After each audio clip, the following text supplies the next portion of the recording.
Најдоцна до 31 јануари даночните обврзници треба да поднесат даночна пријава за утврдување на данок на имот за 2026 година и пријава за утврдување на комунална такса за фирма, односно назив на деловна просторија, односно фирмарина, соопштија денеска надлежните од секторот за даноци и такси. Даночните обврзници кои нема да поднесат даночна пријава во определените рокови ќе се казнат со парична казна за сторените прекршоци согласно Законот за даноците на имот. Секторот за даноци и такси при општина Куманова редовно секоја година во период на месец јануари доставува една јавна покана до сите даночни обврзници кои што претходната година, односно во овој конкретен случај во 2025 година имаат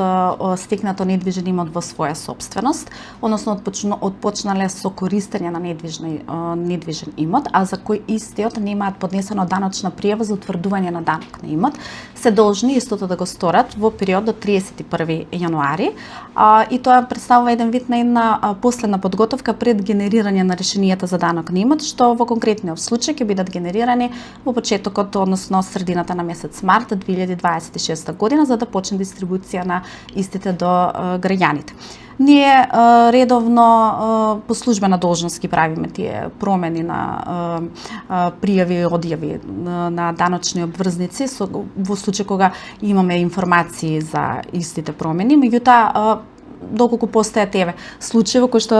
граѓаните нема доставена даночна пријава, а имаат стекнато, односно имаат почнато со користење на недвижен имот, на овој начин ги потсетуваме дека нивна граѓанска должност и обврска по стекнување на недвижен имот во своја сопственост, односно користење на истиот во рок од 15 дена треба да достават даночна пријава. Поднос на утврдување на комунална такса за фирма, односно назив на деловна просторија или познато како фирмарина, ние информираме граѓаните дека ние веќе располагаме со податоци од централен регистар, решенијата се во крајна фаза на подготовка и истите ќе бидат генерирани до крајот на месец јануари. Па еве ги покануваме граѓаните, односно собствениците на правни субјекти кои што се во процес на ликвидација или имаат отпочнато процес на ликвидација, за да не генерираме решенија за истите до крајот на месецот, да се обртат до нашиот сектор да не информираат за истото, со што би се спречило генерирање на решенијата, а доколку истата фирма веќе е во процес на ликвидација.